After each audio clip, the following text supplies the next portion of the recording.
Good morning, 11 Maths Methods. So for Monday the 2nd of August, the first thing I'd like you to do is for pages 21 to 23 of your Topic 2.3 booklet. So it was headed up with your transformations of sine and cosine graphs, but I'd like you to cross those 3 pages out. You don't need them for your FIA3, and we've already looked at transformations of cosine and sine graphs. We did those there on the screen right now. So that was example 21, A and B. We did that. So what I would like you to do, once you've crossed out pages 21 to 23, at some point, just check that you've done from 15J, questions 2A, C and D. Just as a little check, they're graphing from negative pi to 2 pi. Okay, so you've got 3 transformations in each of those. For today's lesson, I want us to have a look at the tangent function. This has pretty much no applications, so you don't often see this graph used. I am going to show you what the graph looks like, how we can still do transformations of it, and how we can solve a tan function. But keep in mind the only real applications are going to be for your sine and cosine graph. They're the things that are found in nature. There's lots of things that we can model with those sorts of curves. Just looking at what's on the screen now, that type of graph has no practical applications. Before I start on the booklet, and in the booklet we'll be looking at page 24 to 26, I'm going to go into Desmos, which I've got here, and if we graph y equals tan x, and turn that one on, this is the shape of the graph that we get. And I'll explain why in a minute it goes through the points it does and why it goes up to infinity and down to negative infinity. You actually have what we call asymptotes, and you've seen them before. The graph is not defined at pi on 2, or 90 degrees, or at 3 pi on 2, 270 degrees. In the negative direction, you can see at negative pi on 2, or negative 90 degrees, there is no value of the function. There are asymptotes at those points. And when I talk about the unit circle, we'll see why. So we'll take this original shape graph, we'll talk about some key features of it, but then we're going to transform it. So we can still have some transformations, and the first 2 examples we do will be transformations of that type of graph. So we can see that this is the graph that we've got in front of us, the one that we had. Now keep in mind that your tan function comes from the unit circle. So I'm just going to draw over at the side here my little unit circle, just roughly, and the whole key thing of what we've been doing is where the circle intersects at the axis. Now this is a very poorly drawn circle, so just excuse that. And this will be 0, negative 1. And we've got our angles 0, pi on 2, pi, 3 pi on 2, and then back to 2 pi.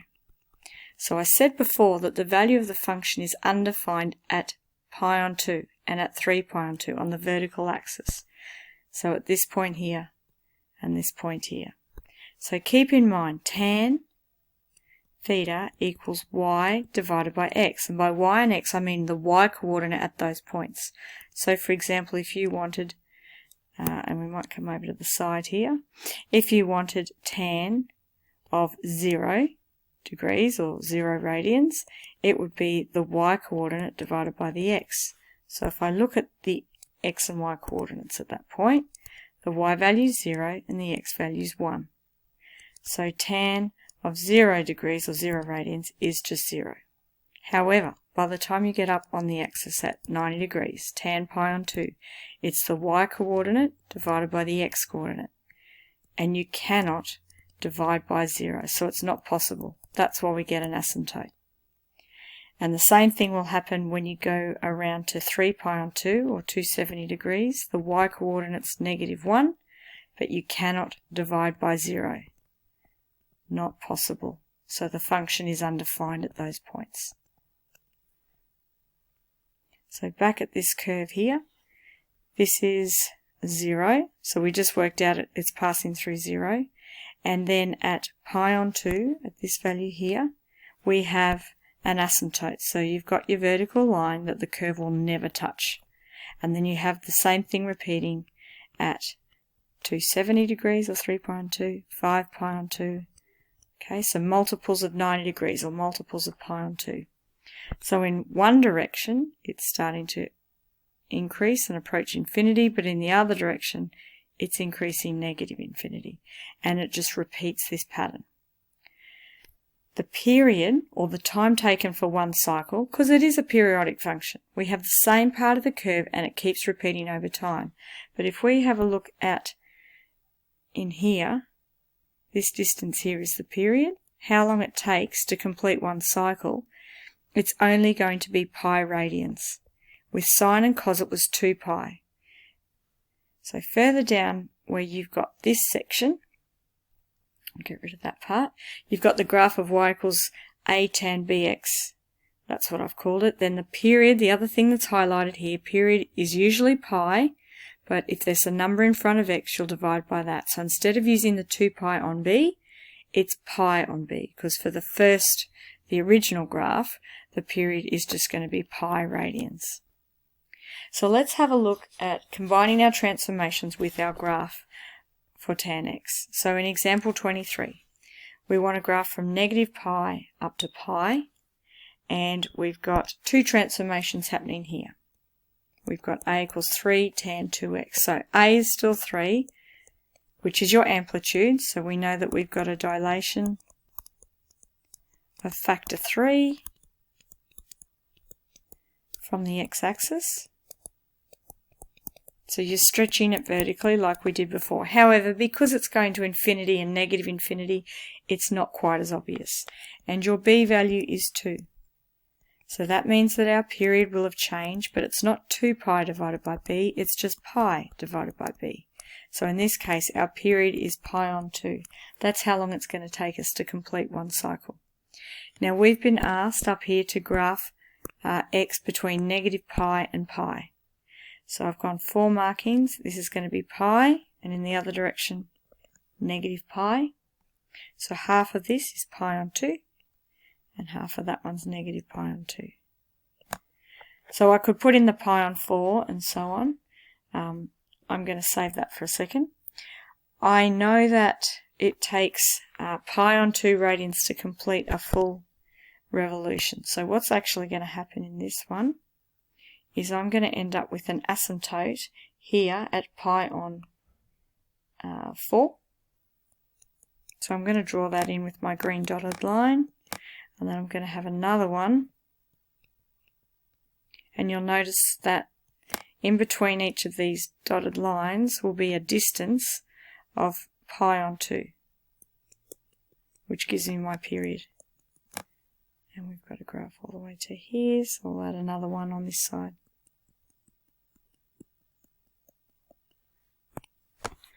So let me mark here, this is x equals pi on 4, x equals negative pi on 4, it's just a reflection.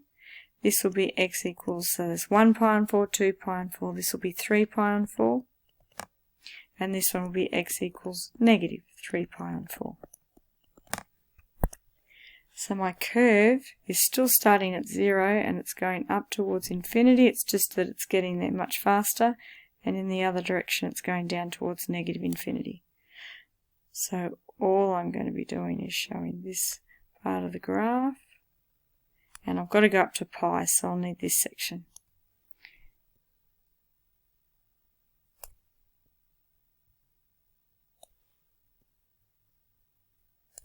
And that is the graph of y equals 3 tan of 2x.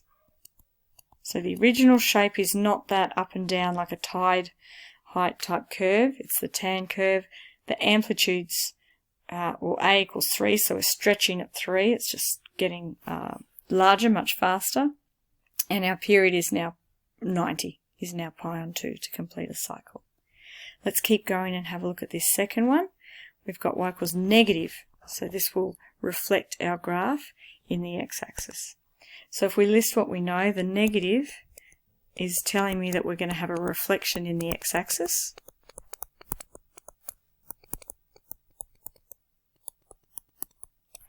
And the 2 means we've got a dilation of factor 2.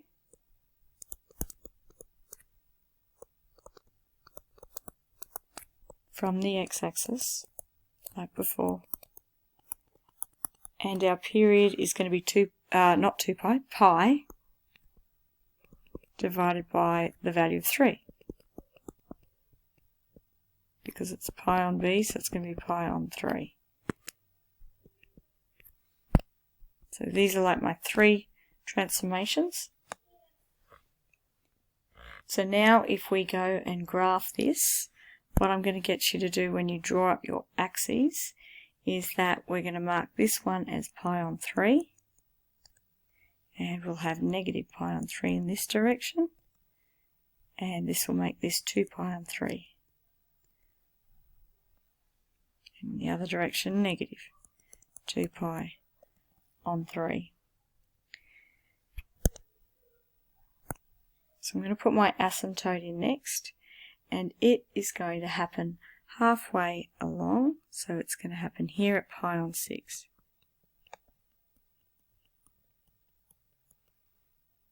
If the period's pi on 3, then halfway along, and then it'll be another pi on 3 again. So it will be across here. Let me continue that in the negative direction, so then we can just do our graph in one go.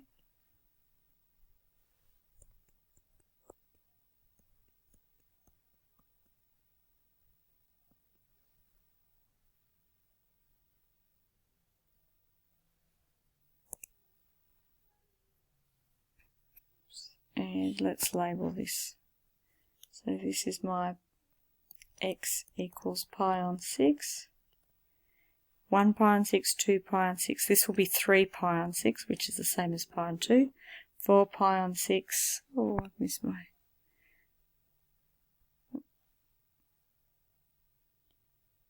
This one here will be my 5 pi on 6. And that will take me up to pi, which is where they wanted me to go up to. So I can label that. Oops.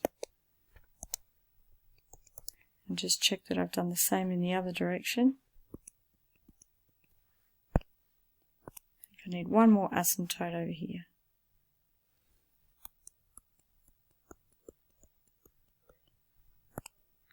So just the mirror image of what we had, but in the negative direction.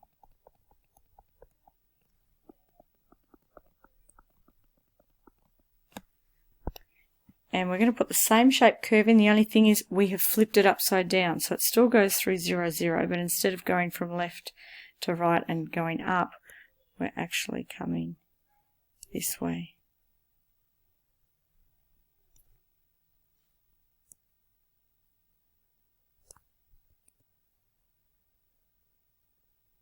So that will be the shape of my graph.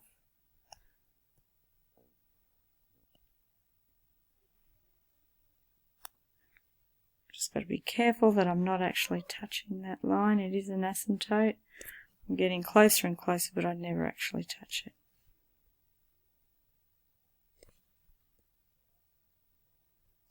And I'll have one more and it'll be down here. Okay, so that is my graph of y equals negative 2 tan of 3x.